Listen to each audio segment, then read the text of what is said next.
लोकसभा में नेता प्रतिपक्ष और रायबरेली से सांसद राहुल गांधी ने अपने संसदीय क्षेत्र रायबरेली में मोदी सरकार पर ऐसा हमला बोला है जिसने पूरे देश की राजनीति में भूचाल ला दिया है।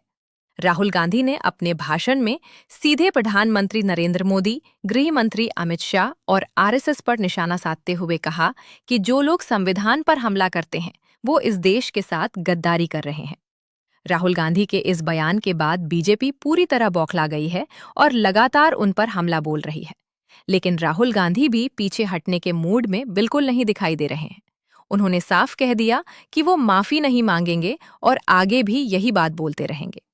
अब इस पूरे मामले ने देश की राजनीति को गरमा दिया है और हर तरफ इसी की चर्चा हो रही है।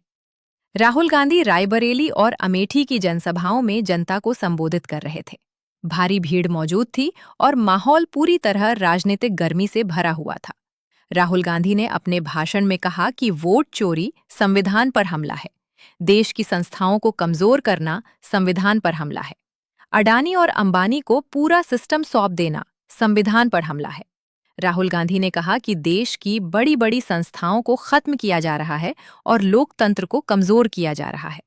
उन्होंने कहा कि जब देश की यूनिवर्सिटियों और संस्थाओं में आरएसएस के लोगों को बैठाया जाता है तो ये संविधान पर हमला होता है।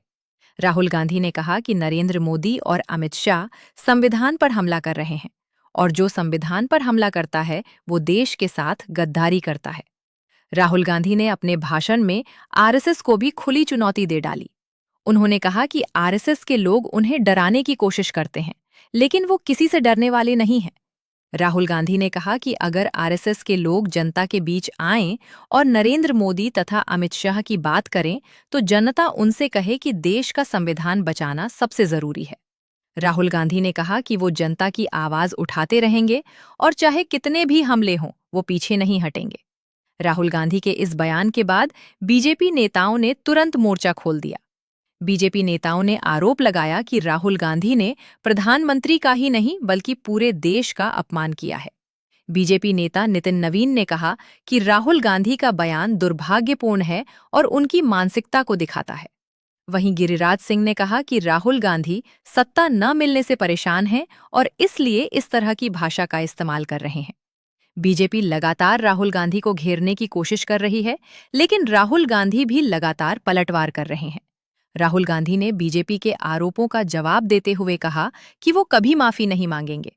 उन्होंने कहा कि वो फिर बोलेंगे कि नरेंद्र मोदी और अमित शाह संविधान पर हमला कर रहे हैं।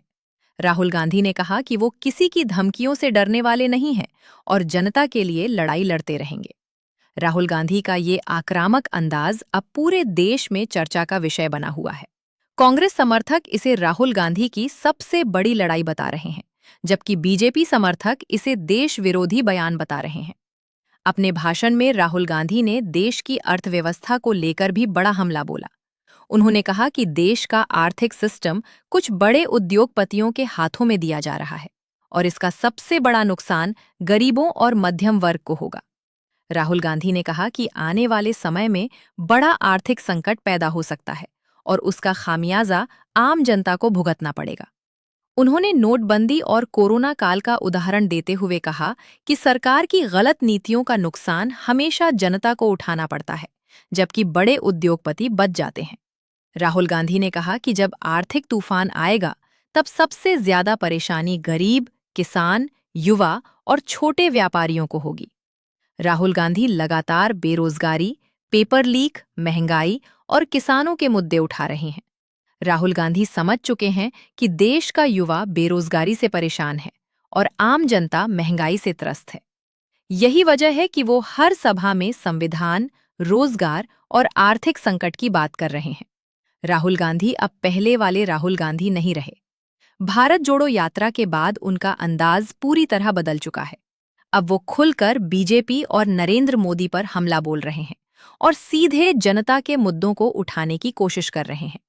अब सबसे बड़ा सवाल यही है कि क्या राहुल गांधी की ये आक्रामक राजनीति बीजेपी के लिए मुश्किलें खड़ी कर सकती है। बीजेपी अभी भी देश की सबसे मजबूत राजनीतिक पार्टी मानी जाती है और नरेंद्र मोदी की लोकप्रियता भी काफी बड़ी है। लेकिन दूसरी तरफ राहुल गांधी लगातार जनता के मुद्दों को उठाकर खुद को सबसे बड़े विपक्षी चेहरे के रूप में पेश कर रहे हैं। अगर बेरोजगारी, महंगाई और आर्थिक संकट जैसे मुद्दे आने वाले समय में और बढ़ते हैं, तो राहुल गांधी का हमला बीजेपी के लिए बड़ी चुनौती बन सकता है। फिलहाल रायबरेली से उठी राहुल गांधी की ये आवाज अब पूरे देश में गूंज रही है। एक तरफ नरेंद्र मोदी की मजबूत सरकार है, तो दूसरी तरफ राहुल गांधी का लगातार आक्रामक होता अंदाज। अब देखना यह होगा कि आने वाले समय में ये राजनीतिक लड़ाई कितनी बड़ी होती है और जनता किसके साथ खड़ी होती है।